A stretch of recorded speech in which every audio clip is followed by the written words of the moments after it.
Jimmy Jacobs, welcome to the teleconference. What's happening? Not too much. How are things in your world? In my world, I live in the same world as you do, and it's fantastic. Well, it's actually not too bad. It's sun's out in Chicago for you today. All good? Yeah. You liking the Chicago cold. winter? It's cold. It's really cold. All right. Well, we got a lot to talk about with you. Your thoughts on where things are at 2018 for Impact Wrestling? I mean, that's a really broad question. And the truth is, 2018, right now, man, it's going to be a rebuilding phase for Impact. Pulling no punches there.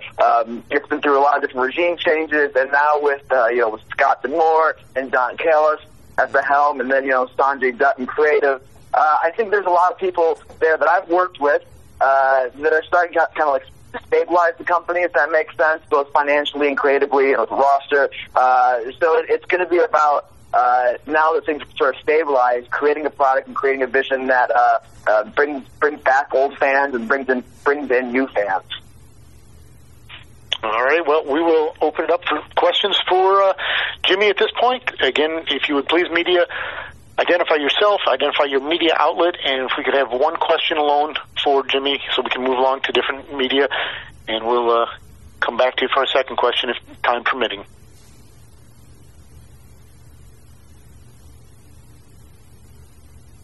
Sean Rossap of Fightful.com here.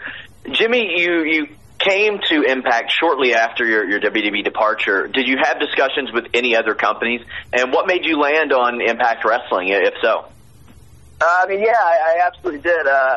Full disclosure, I talked to Ring of Honor about going back there, and I did that for a lot of years. I was with Ring of Honor for 10 years, and I wanted to do something new. I had a conversation with Scott and Sanjay on the phone about different things in Impact, and it just seemed like a nice fit. It was something I wanted to try out, and so my first time in Ottawa was kind of just a test run, a test go to see sort of how the fit was, and the fit felt good. I mean, like I said, we're in a rebuilding phase, and they needed somebody who could wear a lot of different hats and do a lot of different things, and I had experience doing all those things as far as, writing and creative and helping guys with promos and helping guys with matches and being an on-air character as well.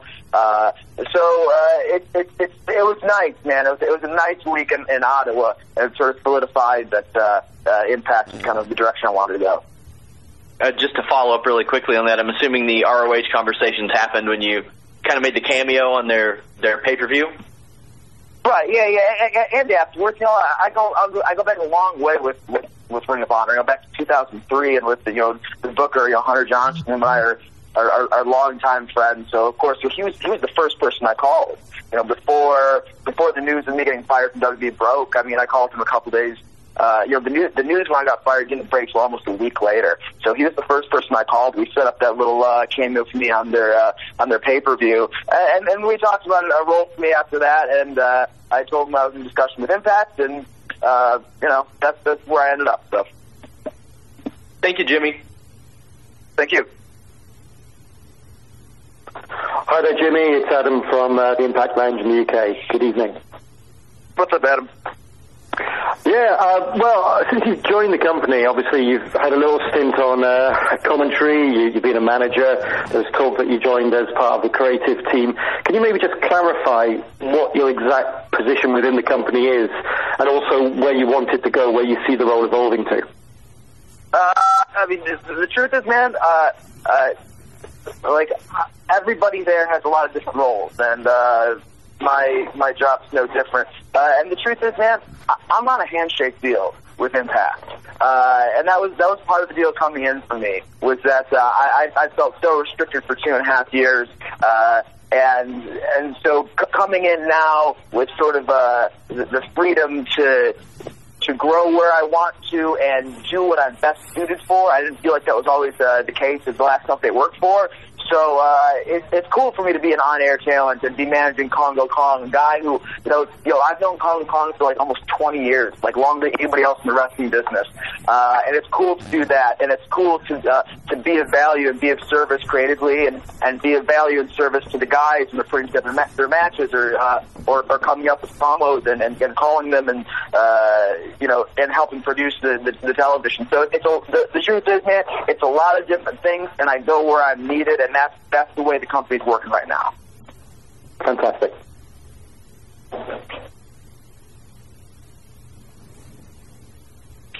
Hey Jimmy, it's Jack from Cultaholic.com in the UK. I hope you're good. Obviously, you spent some time with WWE and Creative. How does the creative process differ between WWE and Impact Wrestling? I think one of the advantages we have here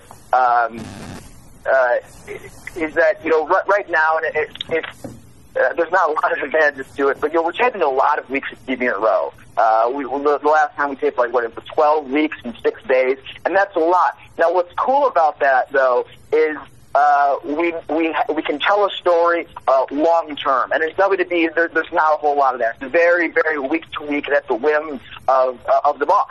So you can write something on Friday, and by Monday, that's out the window. So the creative process we have going on here, while it is similar in a lot of ways as far as putting the TV together and how we structure it and whatnot, it's nice that we can tell long-term stories, and we have more freedom to try out different things and experiment for different things, and that's kind of the time we're at right now too with Impact. It is a time to experiment. It is a time to try new things. To me, just for my money, man, it's a time to try something and fail. If it means failing, but it means trying something. With WWE, it's a lot of times creatively was like you tread water. That's what you do, because you have 3+ hours of Raw today and 2 hours of SmackDown, an hour of 205 Live. You do the same thing the week after that, the week after that, the week after that, the week after that, and it's just you tread water to get to the next week. And I feel like at Impact we can do a little more than that. All right. Thank you very much, man. Thank you. Hi, Jimmy. It's Don from Slam Wrestling. I was watching an RNF video shoot with the Young Bucks a while ago, and they mentioned about you being so confident and relaxed before a match. Well, they were kind of freaking out and stressed out. So what is your approach when you wrestle a match or when you go out in front of people? Why are you so relaxed and confident? I know that was a particular story that they told. I think that was with me and the now Seth Rollins put them over for the tag title down at Pro Wrestling Guerrero. I remember seeing a clip of that. Look, man, when you've been doing this X amount of number of years, there's a certain there's a confidence. But I say this, I still have nerves. I have nerves until the second I walk off the curtain, and then you get the reaction of the people, and that sort of quells those nerves, because if you're before the match. You try to visualize things, and you try to picture how things are going to go, and anytime you're kind of looking into the future, there's a certain anxiety that comes with it. I'm sure that particular day, when you feel like you're in control of things, you feel confident, and other times you don't know what's going to happen. And this, it was so weird, leaving the Independence and then coming back. And it did shake my confidence, man. And when working for WWE shook my confidence. It was a place where, and this isn't to slam it, I didn't feel very valued. I felt that sometimes, you lose your confidence when you don't get positive reinforcement a lot. And so coming back to Independence, man, I had more nerves than I had, 10 years ago working with the Young Bucks. As far as are people going to remember me, or is this, do I still know how to do this? Am I still okay at this? Should I still be doing this? So it's taking a little bit of time to get my confidence back. That's the truth.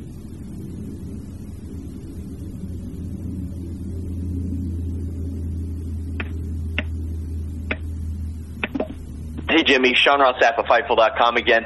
As it pertains to your schedule with Impact Wrestling, obviously the taping is a lot different, but how does that affect things when you have so much to do in such little time as opposed to WWE, where it's that constant grind and that constant travel and things like that? How has that changed for you in that regard? I mean, it definitely is. It's a different thing, right? WWE, the schedule is 24/7, man. It was, you fly out Sunday to do Raw Monday, to do drive SmackDown Tuesday, fly out Wednesday, in the office all day Thursday, with events on Friday, writing Raw and SmackDown Friday and Saturday. It was just nonstop. With Impact, it was crazy. It's like right now, it's like the calm before the storm, and in the next few weeks, we're going to start putting together creative for the upcoming shows, and then come we did this setup tape at the beginning of January, and it was like nothing I've ever done in my life, man. It was like 6 days taping, two episodes of TV per day, and then afterwards, going back to the hotel room that night, and then looking over, the next day's creative and staying up till 6 a.m. doing that, and, working these, 18, 20-hour days, 6 days in a row. And I remember, Scott Demore and I we took a lot of the brunt of the work. Sanjay was at home. He had just gone through surgery, so he couldn't come down for these January tapings. So Scott and I were up every night. So 4, 5, 6 in the morning, working on next day shows. I look at Scott and I go, after one of the nights, it's the morning now. I look at him, I was like, God, I worked with Vince McMahon for 2.5 years, and it's the hardest I've ever fucking worked in my life. So it is a lot rolled into one. Yeah, I wondered about that because you've got it's almost like a cram session, it would seem like. Absolutely. And that's not the ideal way to tape this EP, and I think everybody at Impact's aware of that. And I think we're trying to break that down and break that into smaller chunks, because it's just too it's overwhelming creatively to do that. It's overwhelming work-wise. It's overwhelming for the guys. You can't get into the flow of things as well as you can. Just with a little less. And if we just did 4 weeks at a time, 3 weeks at a time, I think that'd be really helpful. Or 6 weeks at a time. But 12 is a beast, man. 12 is a beast. Like I said, it does have its positive in that we can tell congruent stories and things of that nature long term. But it's definitely not the ideal way to take television. I think everybody's aware of that. Thank you. Hey, Jimmy, this is Big Ray from Wrestling.com. Thanks for joining us here. How are you today, sir? Doing fantastic. All right, cool. I have a cool question for you. I think it's going to be pretty cool. Maybe you'll think it's cool. There's a gentleman by the name of James Ellsworth out there, and recently he's won the Intergender Championship, and he's going to be defending this title all over the world, apparently. Any chance that the Princess would face James Ellsworth for that Intergender Championship? And if so, how would you book that match, being a former writer for the WWE and now currently working with Impact? Man, I love James Ellsworth. I was on James's the first time he was on Raw. I was on his promo where he wrestled Braun Strowman in Pittsburgh, and so I helped write that promo with James, and put in the line of he asked if he could say the line of any man with two hands has a fighting chance, and yeah, man, I do like James. He actually called me up after his W release. Both got released around the same time, and he ran this idea behind this intergender thing. I thought it was awesome. I think it's great, and nobody's doing it. So I mean, I'm sure I'll see James around. I don't know if I'll don the princess outfit or not to go one-on-one with James, but I'd love to wrestle him. I think he's a good talent. He worked for a really nice guy and worked for a really long time. It's cool to see hard work pay off. Yeah, I think it'd be fun to watch. Thank you so much, Jimmy. Thank you. Hi, Jimmy. This is Nick Hausman with WrestleZone.com. Thanks for taking the call today. Oh, what's up, Nick? I just wanted to ask, you kind of touched on it a little bit, but obviously when you left WWE, there were a lot of reports about, different unhappinesses you had about the backstage atmosphere. I was just wondering, walking into Impact Wrestling, were there any changes or requests you had about the way that Impact handles itself with talent backstage? No, man. Like when I came in Ottawa to Impact, it was as a guest, and it was just for both our sakes. You know, when I got released from WWE, Scott Moore, who I've known for 16 years old, called me up and said, "Hey, we should probably talk and see if there's mutual interest or mutual, there's things to be gained by us working together." And we decided I would come to Ottawa.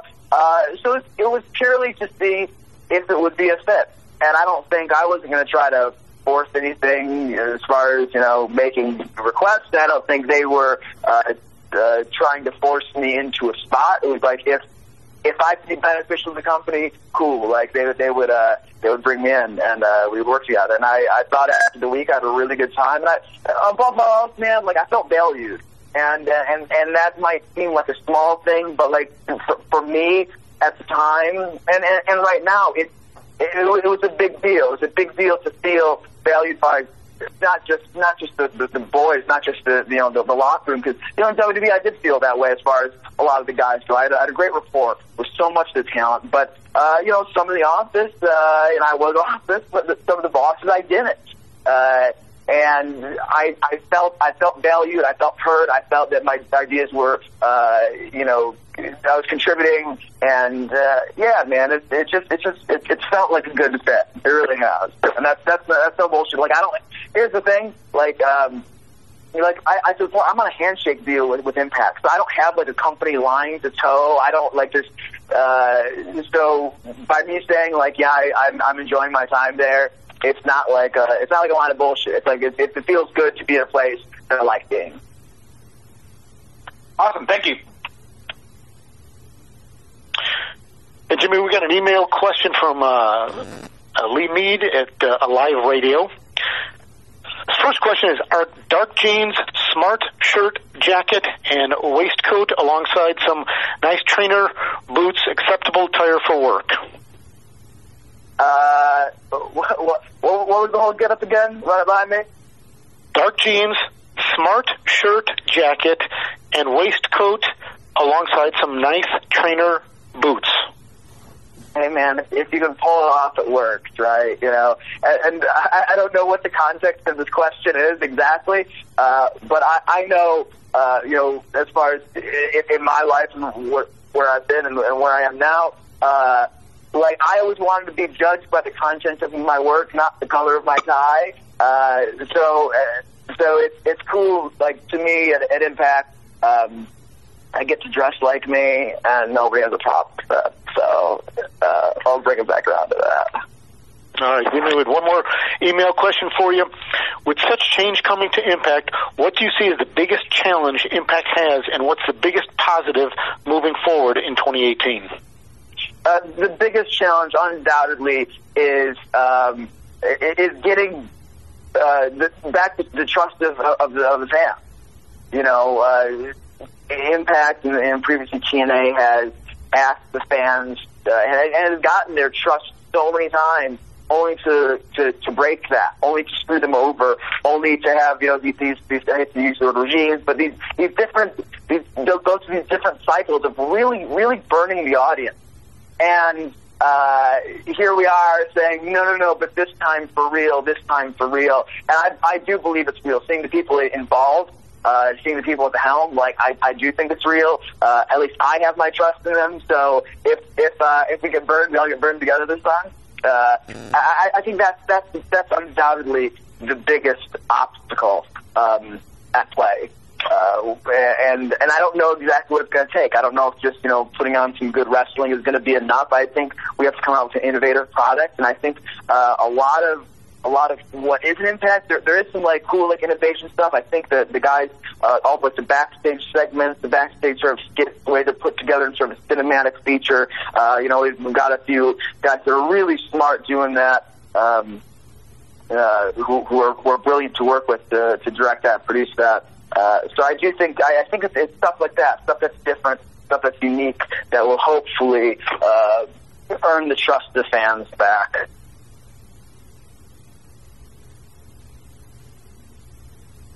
Hey, this is Vijay from Sportskeeda.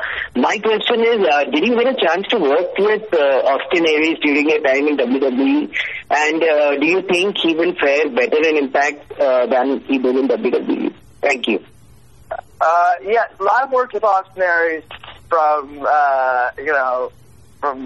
the independents to Ring of Honor to WWE and now to Impact. He and I have had careers that have intertwined a lot over the years. I've always been a big Austin Aries fan. I thought part of the problem is WWE he was miscast.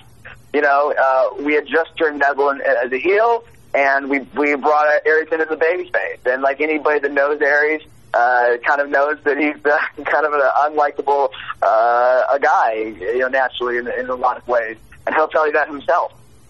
So I was upset that in WWE he never got that heel run that I think he needed to get over that hump.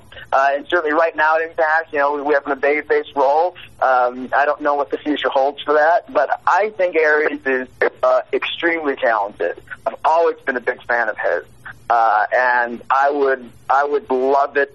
I thought him coming into Impact was good for both of us, as both of us being Impact and Austin Aries. And I think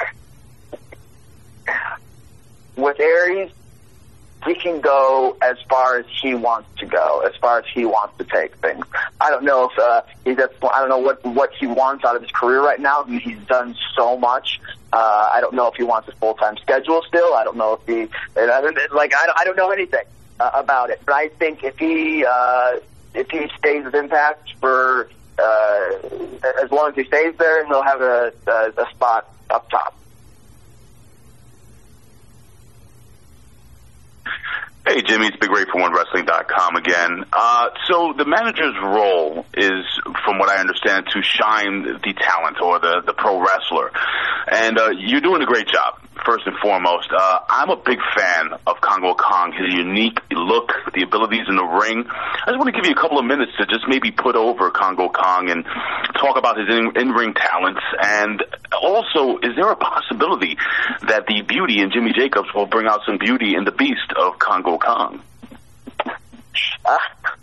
So I've known Congo Kong since 1998. So right under 20 years right now. He broke in the same place that I started hanging around wrestling when I was 14 years old. So to be the first match I ever wrestled as a heel, it was me and him in a tag team and back in 1999. And so it's super cool right now on a personal level for me to be with this guy that I've known for so long on national television together. I posted some picture on my Instagram maybe a couple months ago of a picture of us from 18 years apart. And so he's always been talented. He used to work under the name of Osiris, and just kind of there's no gimmick, there's no character. He's just he was good, he's big, and whatever. And in JCW, Juggalo Championship Wrestling, they cast him as Congo Kong, and it was the right fit, the right character, and the right guy. And people, as soon as he started doing it, I was like, yo, this is money. And I had wanted to manage him a few years back, actually. So when Scott D'Amore called me about coming into Impact, man, the call was so everything was really open-ended. There was no hey, we're calling you for this purpose. It was kind of hey, what's up? And so I was like, so what do you think? What do you see me doing? And he's like, well, one of the things we had talked about maybe was you managing Congo Kong, and I just stopped him right there. I was like, yo, I would love to do that. If I could pick kind of one thing to do, it would be that. Truth be told, man, I like wrestling, but I like performing more than I like wrestling. So I would just as soon be a manager as a wrestler, real talk. So it was a real nice fit, and I've been a fan of what we've done on the TV, and I think the stuff with Joseph Park and Abyss is cool. Later on, we're moving into something with Johnny Morrison, what's his name? Johnny Impact. Johnny Impact that I think we did some good stuff for at the last set of tapings. So I'm pretty jazzed about this the pair, and I think I'm hoping it takes Kong to the next level, because if there's one thing I think, just from, coming from the outside in now, Impact, is it's real important to get, Impact and branded stars, guys that are, associated with Impact, the way, Rosemary is, and Moose is, and Eli Drake, and people like that. And I'm hoping Kong can be in that, Abyss, of course, and, I'm hoping Kong can be in that same group of names. Cool. Thank you, Jimmy. Hi, Jimmy. Stephanie from Future Magazine UK. I'm delighted to talk to you. My question is about the Zombie Princess character. I love this character, and I wanted to know how you build it, what is your influences, what this character is representing. All these things. What is this Zombie Princess? And thank you very much. Thank you. It's delightful to talk to you as well. The Darby Princess, it's something that kind of originated in a promo I did years ago. I was wrestling Kevin Owens, then Kevin Steen, and he had made fun of the way I look. And I said something to the effect of, I don't need to look tough. I don't need to dress tough. I don't even need to talk tough. What I've done shows I'm tough. I can put on a tutu and tiara, call myself a princess. I'll still be the toughest guy in the room. And so the character, that's part of it, is this idea that, in wrestling there's the crushers and the bruisers and destroyers. You know what? I'm a princess, and I'll still bite your face off. And beyond that, so much of it is an expression of me, of who I am, kind of as a human being, and the androgyny of that I've always sort of been attracted to my entire life. And it's cool when I see people reach out to me and say, hey, because of you, I was able to, come to terms with, who I am, whether it's, to come out of the closet or with my sexuality or gender identity, or even just hey, because of you, I thought it was okay to paint my nails. That's cool to me. So a lot of the characters about just embracing whoever the hell you are, and just and loving it and being it and owning it, and making no apologies for it.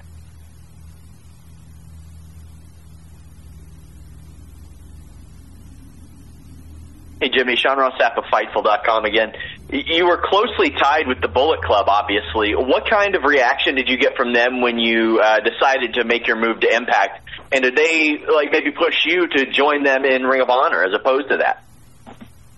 Honestly, we had very little talk about that sort of stuff, and they were super gracious after getting fired from WWE, and I think they felt a certain responsibility for it. And then I told the Young Bucks particularly, and who I go back a long ways with, I told them it was honestly, man, this whole thing has been a blessing, and so. But they've been very helpful with me as far as hooking me up with the T-shirt guy and the designs and things of that, sort of getting my foot back in the door of independent wrestling. Man, what do I do? But as far as career moves, I was able to sort of handle things myself. They made no pushes one way or the other. I mean, I'm close with them, but I'm not, we're not best friends, you know what I mean? If they've got their show, the All-In show, at some point, if I'm on it, I'm on. If I'm not, I won't be surprised either. So, there's, we're close, but we're not that close, I guess.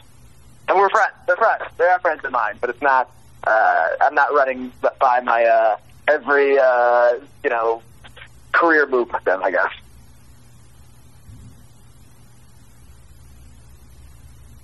Hey, this is Viju from Sportskeeda again.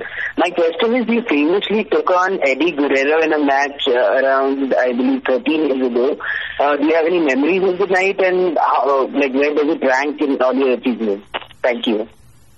Oh yeah, I mean, it was such a cool experience, man. I was 21 years old, and I was in Reading, Pennsylvania, just visiting a friend, and I was buddies with Paul London, and I was just going to go to SmackDown. I'm sorry, I was going to hang out with him in Reading, and he's like, hey, just come to SmackDown and hang out with me there. So I went to SmackDown just literally to hang out with my friends. And I was sort of just hanging out there, standing around, and they needed somebody to work with Eddie Guerrero. And a couple of the guys were familiar with my work, and so they're like, oh, hey, this kid over here he can wrestle Eddie. And so they called me over. They're like, all right, yeah, take off your nail polish, take out your earrings. It's going to be you and Eddie Guerrero tonight. And at 21, I was like, I've been around long enough not to believe anything till it happens. Like, nothing happens till it happens, right? But sure enough, I started to see my name on the lineup next to Eddie Guerrero.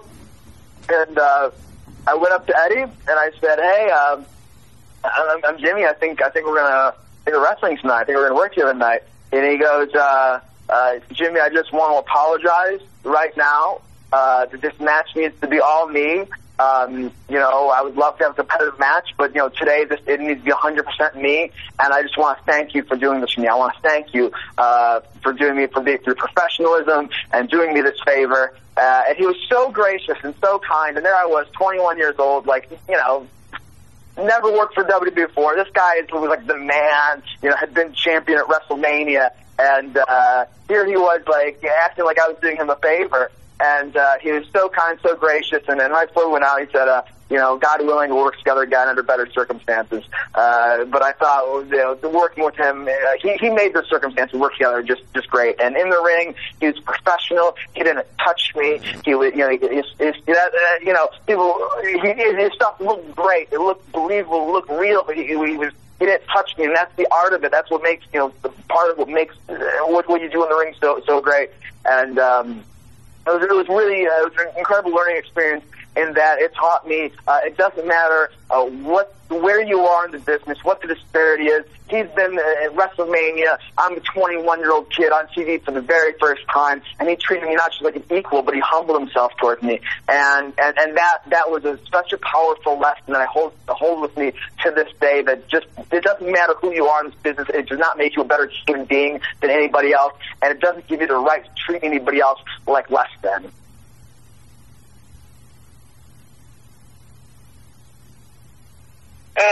Stephanie for Future Magazine again. You've been in this business for 19 years. Sorry, I'm messing up. You've seen a lot of things, and I wanted to have your opinion on the current wrestling scene and the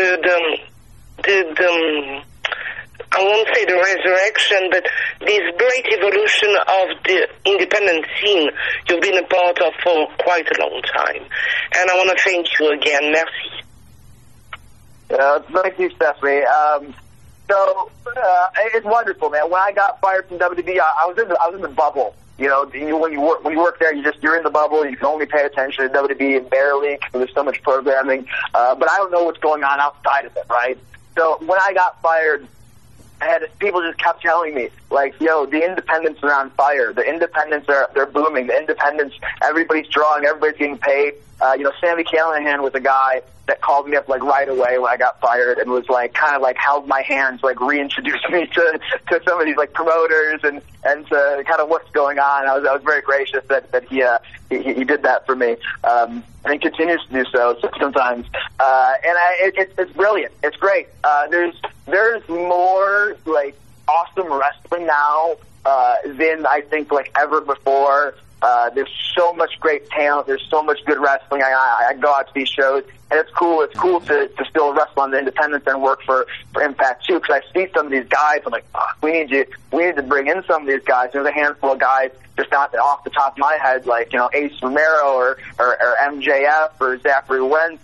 Or Myron Reed, is that his name? There's a couple guys out in the Midwest area. There's super talented guys, and it's cool. It's cool to come back and see business going well. And look, I'm making more money than I ever have before in my life, so I'm not mad at it. I'm loving it.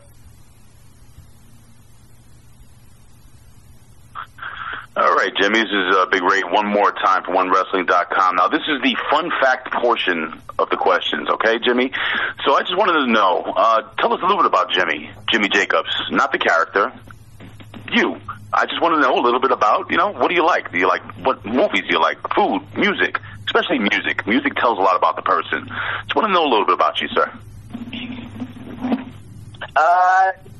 That's interesting because I don't know if there's much interesting about Jimmy Jacobs behind the scenes, man. Because honestly, this is what I've done with so much of my life, and some of it's about finding that, right now, it's been a crazy time in my life. The past year has been one of the most transformative years of my life. As far as going through a breakup and going through rehab and getting inspired from WWE and I'm vegan now and just all sorts of different things. I moved to Chicago recently. I was in Stamford, Connecticut. I'm in Chicago. So a lot's going on in my life. I don't know, man. I was in Thailand a couple weeks ago. I was scuba diving for the first time, which was awesome because I haven't tried a whole lot of new things in my life. Because I've been married to wrestling for so long. And this time in my life's been cool because for the first time in my life, I'm really enjoying wrestling. I'm really enjoying being in this business. For so long, it was the single-minded goal of making it to WWE, and that obsession was I was unhealthy. And it wasn't productive, didn't serve me. So then working for WWE and getting fired from there, and without having that goal now I don't have this this destination in mind. I can just enjoy the journey. It's a cool time for me in wrestling. It's a cool time for me. Otherwise, what I really like right now, what band I really like, and they're not popular now. I guess they used to be 10 years ago. Is Blue October. The lead singer Justin Furstenfeld. I went to one of his acoustic shows that he does, and it was great. A lot of it's about recovery and sobriety and things of that nature. And I can identify with the darkness, and I think everybody can identify with darkness at some level. The darkness and then coming to the light. So it's a cool time as far as that goes. I don't know, man. I read books. I go tanning. I go do yoga. This is and then I go on the weekends. I go and I wrestle professionally. It's cool. It's awesome. Well, thank you so much, Jimmy. It's been a pleasure. Thank you, man. Jimmy, have you talked to Austin and or Allie about the vegan life? Yeah, I bought Austin Aries' book, which I thought was cool. It was something that I just kind of started doing for, I guess, ethical reasons, or maybe it's, I'm a guy that's always lived in extremes, and it's hard to find balance. And I guess getting sober, and then it's easier. You go from eating opiates to eating nothing but plants. I guess it's the extremes that I guess I'm drawn to. So it seemed up to the next level of things I thought of thing to do. And it has health benefits as well. And it's helping me eat healthier. I'm not a shitty eating vegan. I eat good stuff, and it's nice, and it's good to finally kind of take care of my body for the first time in my life. It's a cool time. Well, perfect, Jimmy. You and I will go for a vegan meal here in Chicago, and Nick from WrestleZone has already texted in. He said he's buying for all three of us, so we're good to go on that. Fantastic.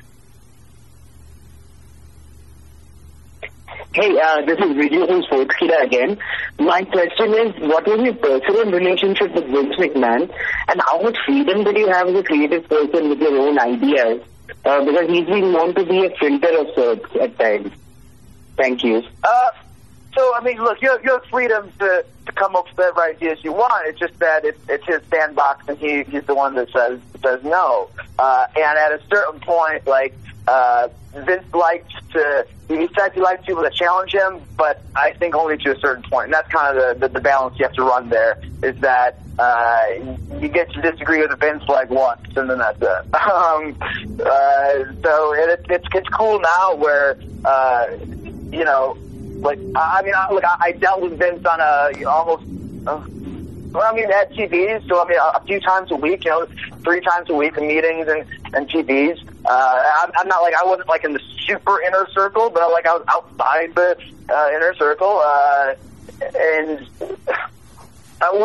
we didn't have a bad relationship. I don't think he actively disliked me, or we never clicked. So we never I was just kind of a crazy, eccentric, flamboyant, gender-bending artist, and he's like a eccentric megalomaniac billionaire. So it's cool now to be around people in a creative aspect who I don't have to filter my ideas. Like wondering, oh, is this gonna make him mad? Is this idea too off the wall? So he's gonna be like, God damn, what the hell is that? And I don't have to do that now. It's cool that even if my idea bombs in the room, if with the other guys in creative here at Impact, even if it bombs, I have the freedom to pitch without fear of getting yelled at or made to feel stupid for pitching something that's off the wall. And it's nice to feel that way now, Alrighty, Jimmy. Well, I appreciate your time very much. We'll wrap it up with that question. Got a final thought heading into Impact tonight? No final thoughts. I feel like I've given all my thoughts over the past 40 minutes. So. All right. Any big weekend plans for you? I got my buddy's wedding in New Jersey tomorrow. Then I go to Cleveland on Saturday for a show, and Texas on Sunday for a show. All righty. Sounds good, Jimmy. I appreciate it.